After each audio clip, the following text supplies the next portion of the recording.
Ito na mga kabasketball, Houston Rockets sinusubukang bawiin ang suporta ng mga Pinoy basketball fans kasunod ng naging statement ni Jalen Green at NBA team na makakakuha sa first homegrown Pinoy tiba-tiba sa kasalukuyan hanggang sa mga darating na panahon. Sa pinakabagong interview sa Filipino-American NBA player na si Jalen Green ay naitanong nga sa kanya kung ikinukonsider ba niya yung paglalaro sa ating Gilas Pilipinas gaya ni Jordan Clarkson na nakapaglaro na ng ilang beses sa ating national team at magpahanggang ngayon ay nais pa rin maglaro sa panahon ni Coach Tim Cone para sa ating Gilas Pilipinas kahit ikinukonsider siya ng FIBA bilang naturalized player. At ang naging sagot ni Jalen Green mga kabasketball ay maybe o siguro dahil ang target talaga niya ay ang paglalaro sa Team USA na hindi naman masama mga kabasketball, especially doon naman talaga siya sa US pinanganak, nakatira, lumaki. Pero siguro ang ikinalulungkot ng mga Pinoy basketball fans na sumusuporta sa kanya or yung iba na sumuporta sa kanya ay kasi matindi to naging teammate pa ni Kai Sotto to sa NBA G League Ignite, talagang napakahusay. Siguro yung ikinalulungkot lang ng mga Pinoy basketball fans ay yung sagot niya na maybe. Kasi pwede naman na ang main target mo talaga ay ang paglalaro sa USA, walang problema doon.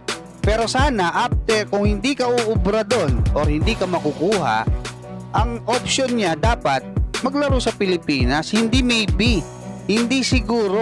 Alam naman natin pag siguro, hindi sigurado yun mga kabasketball At dahil nga nararamdaman na ng Houston Rockets yung pag-alis or yung pagtatampo ng mga Pinoy basketball fans, syempre alam nila yan mga kabasketball, merong mga statistics yan kung maganda ba yung mga komento o marami pa bang nagko-comment, marami pa bang nanonood na mga Pinoy diyan nga sa Houston Rockets. Ngayon naman tila hinihilot nila yung mga Pinoy diyan nga sa pamamagitan ng pagpo-post netong Houston Rockets ng mga Tagalog na salita, no? At meron pa nga silang bandila ng Pilipinas, kaya lang nagagalit yung mga nagko-comment na Pinoy. Hindi ka naman hindi ka naman proud Pinoy. Marami silang sinasabi mga kabasketball.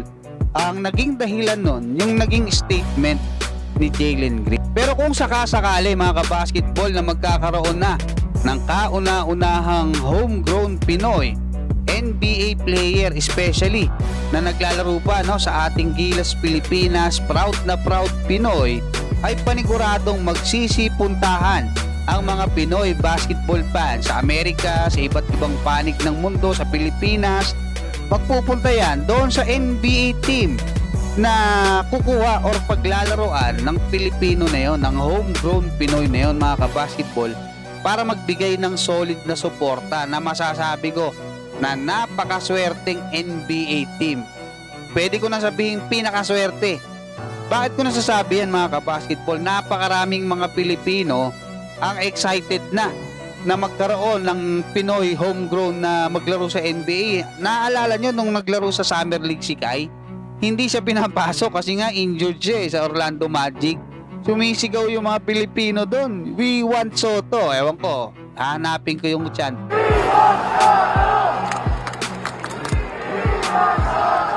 Marami namang player tayo na may potensyal diyan sa Gilas Pilipinas na makapaglaro sa NBA kung mag-i-improve yung kanilang mga skills gaya nila Carl Tamayo, Kevin Kiambao.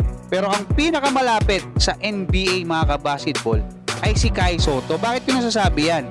Una mga kabasketball, yung exposure na meron na si Kai Sotto dati pa. Mula nung naglaro siya sa TSF, nakakuha siya sa NBA G League Ignite. Kasama niya pa nga yang sila Jalen Green, sila Jonathan Kuminga, di ba? So yung exposure mga kabasketball, pinalita yun Naglaro siya sa NBL ng Australia, sumalang na din siya sa NBA draft at naging undrafted nga siya mga kabasketball. At nagkaroon siya ng mga NBA minicamps at nakapaglaro na din siya sa NBA Summer League. Doon kasi sa NBA minicamps mga kabasketball, actually meron pa ngang mga pre-draft workout sa iba't ibang mga NBA teams. Ibig sabihin yung pangalan ni Kai Sotto, naglaro pa siya sa Summer League, umiikot na yon, nasa radar siya ng NBA. Hinihintay lang yung kanyang improvement. Actually mga kabasketball, itong nakaraang NBA Summer League, 4 yung imbitasyon na nakuha ni Kai. Yun nga lang, ayon sa kanyang agent, ay mas priority nila yung paglalaro nga sa FIBA. Diyan nga sa FIBA of Beauty, nakita naman natin. Yun nga lang, hindi na siya naglaro sa Summer League dahil na-injured na nga siya. So yun mga kabasketball, ano masasabi nyo? Maraming salamat at God bless sa inyong lahat.